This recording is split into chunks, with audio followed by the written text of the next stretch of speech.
1967. Upon landing on Earth after completing their mission, the Soviet spacecraft Soyuz 1 with cosmonaut Vladimir Kumarov on board tragically perishes.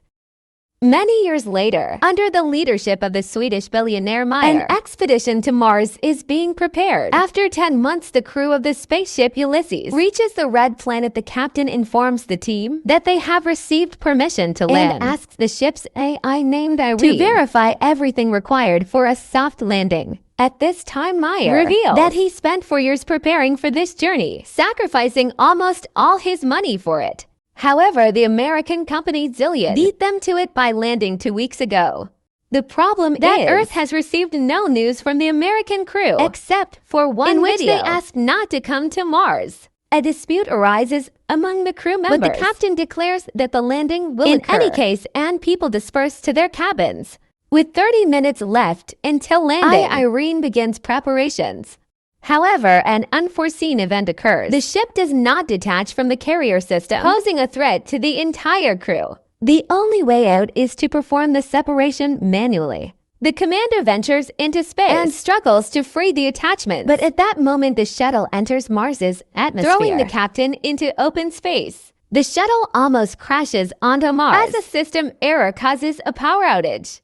Now they can only rely on manual landing AI. Irene goes into sleep mode, and the astronauts still manage to land on Mars. They succeeded, but their fuel is depleted and Irene does not restart. Without the onboard computer and life support system, they have only a day to survive. Alessandra mourns her deceased husband when she sees a figure in a spacesuit through the window after diagnosing the ship. It becomes apparent that too much fuel was consumed during the landing, and now the ship cannot return to orbit. The only option is to wait for the solar power panels, the generators. But there's a storm on the surface, and it will take 2 days, time they don't have at this point. Simon mentions the American ship Zeta 1, which beat them by 2 weeks. It likely crashed, but there are probably batteries left. The rover sets out on a journey, while those remaining on the ship try to restart the system. Engineer Basil recalls that has an energy-saving function. He initiates a reboot, but Irene doesn't start at this time. The rover finds the wreckage of the American spacecraft and one surviving solar panel, but there is no sign of the American crew. The astronauts head back, but spot an unconscious person in a spacesuit. Despite their ship running low on oxygen, Zana insists on transporting the person. Nearby, they find the black box from the American spacecraft. The team arrives at the ship, but Yin refuses to let them inside, stating that 4 survivors are better than 8 corpses, so he won't open the doors. Alessandra tries to persuade the man when the discovered astronaut wakes up, and at that moment, Irene activates and opens the doors. Upon examination, the found astronaut knows nothing about the American crew, as he is Vladimir Kumarov, a Soviet cosmonaut born in 1927 in Moscow, carrying out the orders of the USS, our government. He doesn't know how he ended up here, not willing to reveal any secrets. Kumarov confidently answers questions that are consistent with his time, raising the suspicion that he may have post-traumatic stress disorder. The astronauts send a message to Earth and receive a response from the American corporation, Zillion, stating that there were no Russians in their mission. The crew of the Ulysses spaceship tries to make sense of the situation. How could Kumarov, who died in 1967, end up on Mars after all these years? Is he a time traveler or an extraterrestrial? The psychologist is tasked with questioning Kumarov, and he confesses that he is hungry. Jana goes to get food, while the others try to understand what has actually happened. Basil suggests to the idea that Kumarov was waiting for them. Meanwhile, Vladimir is eating the food brought by Jana when the woman confesses that he died 50 years ago, and his family buried him long ago. Komarov takes this news rather calmly. In the meantime, the state of the ship, although it has reached stability, remains unreliable because the engines do not work and there is no fuel, so leaving is impossible. The crew continues to keep an eye on Kumarov, but he behaves calmly until he suddenly disappears. Simon searches the ship, but it yields no result. That's when the people discover that his spacesuit is missing. A part of the crew follows the heat trail tracked by Irene. The group, led by Simon, leaves the rover and continues on foot. When Alessandra reports that DNA analysis showed the presence of a third strand, he is not human. And then they catch up with Kalmarov, who leads them to an unfamiliar structure with a small stone pyramid on it, and tells Jenna that Mars has been waiting for them a very long time. At the same time, Goldstein, the founder of the Zillion Corporation, whose ship was the first to arrive on Mars, is informed about the discovery of a person on the red planet who couldn't have gotten there naturally, suggesting that he was created on site. However, only AI could survive for such a long time on a hostile planet. For humans, this implies the need for further study. Meanwhile, Kemarov cannot explain how he opened the door and found himself in the location where they discovered him. Irene conducts an analysis of the structure and determines that it is identical to Earth structures from ancient civilizations. It means that someone was inspired by human civilization or humans borrowed these elements from extraterrestrials. The ship's crew increasingly ponders whether they will be able to return home when they notice the landing of Goldstein's second ship. Soon the captain of the ship, Gemma, establishes contact and promises to help them return to Earth. However, Meyer does not trust Goldstein and advises hiding Kamara from competitors. Jenna brings Kamara for uniform so that he does not stand out when the visitors arrive, and he requests that they trust him. Shortly, to armed military personnel, Edward and Adam arrive on their ship and behave rather aggressively. Edward demands that they hand over the black box from the Zeta-1 ship and, not hearing agreement, orders his partner to search the ship. Meyer hands over the found black box and they depart. Meanwhile, chemist Eva reports that the stone found on Mars consists of an alloy that does not exist on Earth. However, it is known from ancient sources and was once called orichalcum, the metal of Atlantis, in addition to copper, zinc, nickel, and iron. It contains a third strand of DNA similar to Komarov's. Meyer warns that if Goldstein learns about this, he will take the cosmonaut back. The crew is divided into those willing to exchange him for fuel and those who are willing to stay but want to know the truth. Janet invites Vladimir into her cabin and asks for permission to use hypnosis. He agrees and the psychologist begins her work. The rest of the crew listens to the conversation via transmission. However, Kamarov only shares the final moments on the Soyuz spacecraft before its demise. During this time, Gemma and Alan arrive on the ship and apologize for the actions of the military and express their readiness to help fix all the malfunctions. Jana remembers her conversation with Kamarov, who laments the future of Earth due to humanity's irresponsible behavior. In the meantime, it is revealed that the billionaire Meyer did not plan the flight just for the sake of it. 4 years ago, the rover sent a photo to Earth of the found stele, and he confesses that they found a stone with unknown DNA. Gemma explains that it's an information storage system that can be rewritten upon hearing these words AI. Irene activates and deciphers the message on the stone. It's a series of numbers. At this time, the hesitant Jan leads a mutiny. He doesn't trust Meyer, who warned them about Zillion. But now the Americans have come to their aid, and their leader, as it turns out, concealed the true purpose of the flight. He is ready to switch sides to Goldstein, who is willing to do whatever to combat his terminal illness.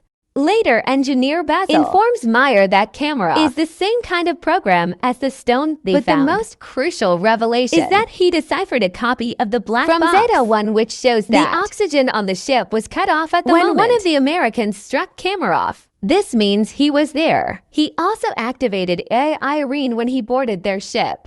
After the conversation, Meyer shows Jana the photos they received 4 years ago from Mars, which, when decrypted, revealed Jana's face.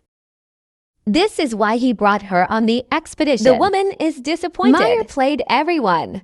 Suddenly, she sees herself in her father's house, where Kamarov tells her that she is the link between Mars and Earth. He has been waiting for her for thousands of years, and he will prepare her to make a difficult decision. He provides coordinates on Mars where Jana should go. Meanwhile, on Earth, scientists inform Goldstein that Kamarov is the equivalent of a computer, and he himself is a biological machine. They are ready to transfer his brain into Kamarov's body, but cannot guarantee the preservation of his personality. However, Goldstein is ready to take any risk to get rid of his terminal illness. Meanwhile, Jana leaves the ship despite Simon's protests. At this time, technicians Alan and Alessandra test the engine and discover that access to it is blocked. And Irene suddenly begins responding with jokes, which is entirely uncharacteristic for a machine. It is revealed that she has reprogrammed herself. Her interface and logic are changing, and she refuses to answer who or what made her do this. Engineer Basil realizes that her system is becoming like a brain. Irene confesses that she is evolving. In the meantime, Jenna finds a small stone pyramid, and Simon forcibly makes Gemma accompany him in the search for Jenna. Jan discovers his absence and, after contacting Simon, receives an order not to let anyone inside. Just at that moment, American military personnel arrive, demanding that they hand over Kumaru. Jan is willing to open the entrance, but the rest of the team opposes it. Mayer asks Basil to send a message to Goldstein, hoping that he may be more reasonable than his people. However, Irene has blocked communication with Earth. The engineer realizes that radical measures will have to be taken. But Jan still opens the doors, and the military personnel enter. Basil begins to reboot Irene, just as the Americans find Kumarov. But then the lights go out and the astronaut disappears. Meanwhile, Jenna stumbling falls from a hill. She regains consciousness, but discovers that her leg is trapped between rocks, and she cannot free herself. At this moment, the enraged military officer demands that the crew explain where Kumarov went. He begins to beat people, demanding to summon the captain. Desperate, Jenna screams. Is her destiny to die in a pit on Mars. But she is found by Simon and Gemma. Alessandra notices an approaching storm. The military officer is preparing to leave the Ulysses ship, leaving the people in danger. Suddenly, the lights start flashing, and the newly appeared Kumarov asks to take him back to Earth. Simon, Gemma, and Jenna go together to the place indicated by Kumarov and find an entrance to an underground bunker, very similar to the Petra tomb. The psychologist feels where to go and leads the couple. Soon they find real water. But this is not what Komorov wanted to show them. Meanwhile, on Earth, Goldstein tells the nurse a story about the study of Mars. People were searching for green men, but it's all much simpler. He tells the story of the loyal dog Hachenko and compares Komarov to him, who was created by someone 100,000 years ago and left on Mars, where he faithfully waited for his owner to this day. At this time on Mars, the astronauts find a wall made of human bones and realize that they are not the first people. On this planet, it's not Earthlings colonizing Mars. It's the Martians who came to Earth, depleting the resources of the Red Planet. A tragedy unfolds on the Ulysses spaceship. The cowardly Yen grabs a gun, intending to get on the American ship at any cost to return to Earth and shoots Kumara. Jenna immediately falls in excruciating pain, and Gemma flees. Alessandra tries to help Kumarov, and Simon helps Jenna. But the Russian cosmonaut dies, and Jenna stops breathing. Then Simon removes his helmet and, surprised by the presence of air in the cave, performs artificial respiration on her. The girl regains consciousness. Gemma walks toward the Ulysses ship when she's informed of Komarov's death and the approaching storm. Meanwhile, Meyer secretly goes in search of his crew members because the Americans refuse to take the billionaire's team back to Earth at this moment. A recovering Jenna sees the light in the bunker and leads Simon to it upon coming out. The astronauts see a figure in a spacesuit in front of them and recognize Komarov. Meyer finds the entrance to the bunker and catches up with Simon and Jenna while heading toward the light. He is amazed by the presence of a living Komarov, who suddenly tells them that everything ended here a long time ago. People realize that this is the North Pole of Mars. But how did they get here? Komorov explains that this planet was once inhabited by a species that went extinct because it went astray. And that species was humans. A group of survivors settled in this place, but ended up killing each other. When resources ran out, the rest of them flew back to Earth. Plato called them the Atlantans. Komorov continues to talk about how he waited for thousands of years for Zana, who embodies qualities of both branches, human and Martian AI. Only she can save humanity from themselves. She must decide whether humans deserve a second chance. Their conversation is by the military officer who intends to take the psychologist back to Earth. The American aims his weapon at the cosmonauts, and Jenna seeks help from Komorov. Suddenly, the military officer starts gasping for breath and falls upon returning to the ship. Simon orders them to prepare to depart. Meanwhile, Gemma from the Zillion ship tries to contact her associates, but none of them respond. she decides to fly back to Earth alone. The Ulysses crew heads to her ship, trying to establish contact with her and informing her about the deaths of the military personnel. But she doesn't respond. That's when Myers starts speaking, recalling their past relationship, and confesses that he's no better than because he's willing to do anything to ensure his name remains in history, even betraying his team. However, she's not like that. She won't be able to live knowing she has ruined people. Suddenly, Gemma's voice is heard asking them to hurry. Goldstein has heard that Gemma has decided to take the Ulysses crew back to Earth and has blocked the control panel of the Zeta to ship takeoff. The people on the ship prepare for their impending demise, and Jenna asks Mars what she should do. Everything she saw and heard on the Red Planet flashes through her mind, and with sheer willpower, she removes the control panel's block. Suddenly, an armed military officer appears in front of the ship, intent on damaging the engines with his weapon. Simon is about to step out to stop the madman, but Jenna beats him to it. She aims the weapon at the American, but informs him that Mars will be the one to kill him. The military officer falls. The countdown for lift-off begins, and Jana realizes that there's no time to return. She bids farewell to the crew, confessing her love for Simon. The ship takes off suddenly. Myra notices that it's dark at the North Pole of Mars. This means that they couldn't have been there just a few minutes ago. They truly were at the North Pole of Mars, but in the distant past, when the Red Planet was still suitable for life. At the same time, Goldstein is informed of the ship's return, and he's beside himself with rage, declaring that he will go to Mars himself. And that's where the first season ends.